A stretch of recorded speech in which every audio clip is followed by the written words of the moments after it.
Daddy, మీ తాతయ్య brush చేసేవాడా? ఈ వేపలు రుద్దేవాడా? నాకు తెలిసి తాతకి 100 ఏళ్ళు పళ్ళు గట్టిగా ఉన్నాయి కదా. మీ తాత ఏం తినేవాడు? సంకటి సజ్జాన్ని తినేవాడు. మీరేం తింటున్నారు? పిజ్జాలు బర్గర్లు తింటున్నారు. మీ తాత ఏం తాగేవాడు? గంజి, అమ్మలి, మజ్జిగ. మీరేం తాగుతున్నారు? మిల్క్ షేకులు, కూల్ డ్రింకులు, పెప్సీలు, ఎనర్జీ డ్రింకులు తాగుతున్నారు. మీ తాత ఏం చేసేవాడు? చెరుకు గడల్ని పంటితో పరపర నవిలేవాడు. పండ్లని కొరుక్కొని తినేవాడు. ఇప్పుడు మీరేం చేస్తున్నారు? చెరుకు రసం తాగుతున్నారు, పండ్ల రసం తాగుతున్నారు. మరి మీకెట్టుంటే గట్టిగా పళ్ళు? మీ తాత టైంపాస్ కోసం పక్క వాళ్ళతో మాట్లాడేవారు. మీరేం చేస్తారు? ఫోన్లు, కంప్యూటర్లు చూస్తున్నారు. మీ తాత మాట్లాడిన చెప్పు సలేవా క్లీన్ చేస్తుంటుంది పంటిని. మరి మీకేం క్లీన్ చేస్తుంది? నోరు డ్రై అయ్యి పళ్ళు పుచ్చిపోతాయి.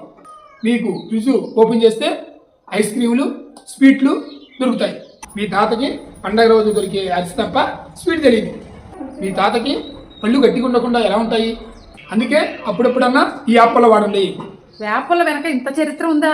ఇప్పటి నుంచి నేను మా పిల్లలకి అప్పుడప్పుడన్నా ఈ వేపల రుద్దిస్తూ ఉంటానండి. మీలో ఎంతమంది ఈ వేపల ఇప్పుడు కూడా వాడుతూ ఉన్నారు? నా కామెంట్ సెక్షన్లో తెలియజేయండి.